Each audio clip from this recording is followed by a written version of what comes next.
Hey, groovy guys and gals, it's just me again, Barry with Barry's 8-Track and Classic Car Radio Repair, and today we're demonstrating an AM-8 track unit out of a 1970 Mustang Mach 1. This comes from Jeff in Lavon, Texas. Jeff has requested the modern internal conversion, which adds FM.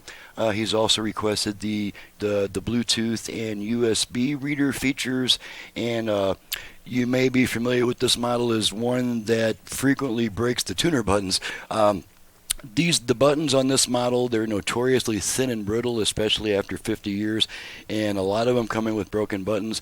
I do make replacement push buttons for only this model. My push buttons are made from aluminum, so you're never going to break them. And they're designed to last, basically the rest of your life. So let's go ahead and turn this puppy on. I believe I have it set to FM at the moment, so let's turn it on.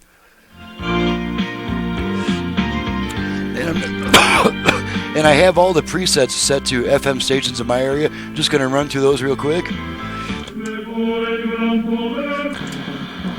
Okay, that one drifted a bit. There it is.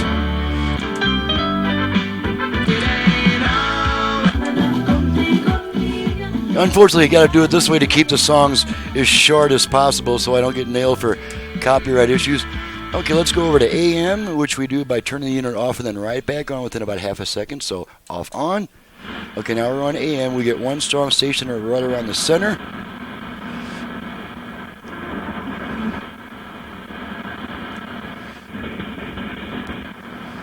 It's in here somewhere.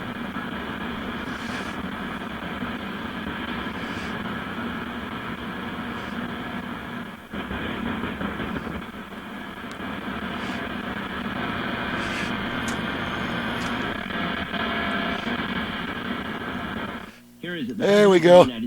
Trying to centralize the power. So there's our strong AM station, and I'm going to leave it on talk radio because I'm going to have to leave this on for a while, so they're not going to nail me for talk radio issues.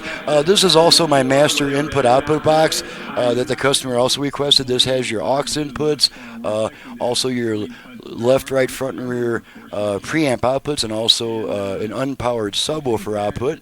So that's added onto this as well. Look, we're going to demonstrate we need our output level meters, and we're going to make sure that the balance control works.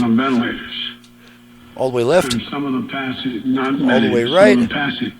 Left. It's almost, it's right. Alrighty. Now I'm going to activate the virtual you shouldn't characterize it beyond front rear fader, which we activate by turning our tone control twice to the right. So the first thing I'm going to do is turn this tone control to the center, so I've got room to turn it to the right, and let's see if we can activate the fader.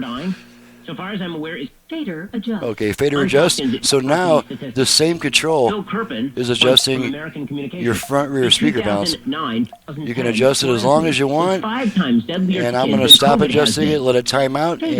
Fader set. Okay, let's make sure the Bluetooth goes into pairing mode, which we do by rotating our volume control twice to the right. And they don't understand how to read. Bluetooth ready to pair. Okay, so the unit is now trying to pair with a portable audio device, and of course I don't do all that on the video. I just make sure it goes into pairing mode, indicating that it's working. And let's test the USB. I got my radio commercial. Probably don't need these meters anymore. Okay, I'm just going to plug my radio commercial into the USB real quick.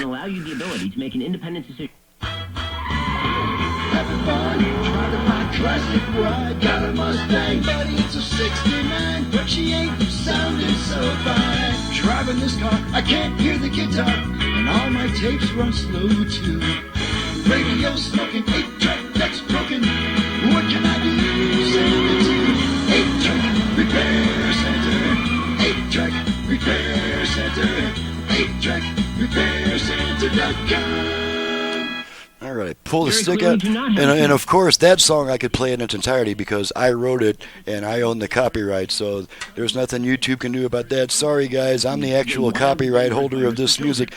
Okay, we've tested the AM, FM, virtual balance, built-in fader, tuning volume. Let's test the 8-track. Got some Neil Sedaka here. The Delta variant is more dangerous to kids than. Quick speaker check. Okay, gonna switch tracks a bunch of times.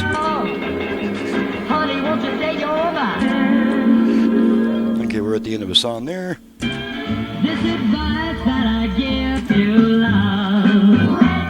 Oh, yes, you tell a monkey, don't it ever dabba, honey.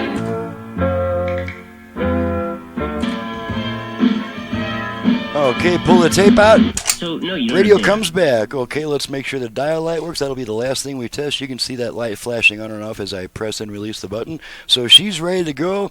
Everything's good. She's ready to go back to the customer. So you've just seen what I can do with an ancient AM radio, with or without an 8-track. We can add Bluetooth, USB, HD radio, aux input, my master input output box, and if it's this model, I can even replace the tuner preset buttons with aluminum ones so they never break again. My website is in the description below. My phone number for paying, repair, or conversion customers only. Do not call this number looking for a belt, a part, or any kind of free repair advice. If I don't have it in front of me and am able to go inside and make sure it hasn't been messed with, I'm not going to tell you how to hook it up over the phone. You got to send it in, and I'll label the wires when it comes back, and you'll know how to hook it up then. When we're sure that it's not going to burn your car down. My phone number is 928-533-9666. Thank you very much, Jeff, for your business. Clear from Texas. And thank you guys for watching and listening, and we'll see you next time.